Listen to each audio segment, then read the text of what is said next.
iimbestigahan namin yung labas, yung sarili namin bahay, may problema. Ano po bang background ng director? Konti lang po, konti lang. Yes, di ba nga yung aming building doon, giniba na, natayuan ng panibagong building. So, nakahingi kami ng initial budget na 2.4 billion pesos.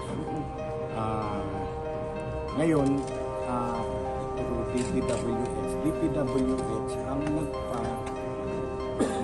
nagpa-bidding kung sinong contractor ang makukuha. So nakita ko, I forgot yung pangalan ng contractor. Pero dalawang contractor, construction company, but Biskaya. Yes. Yung sa main office ng... Yes, yung sa NBI. Manila, sa yung NBI office. So yun, isasama namin, iimbestigahan namin yung ibang bahay. Kami, yung bahay namin, may problema rin pala. So, I'm not saying na merong merong kalokohan nangyari. But then, iimbestigahan namin. Ano ba ito?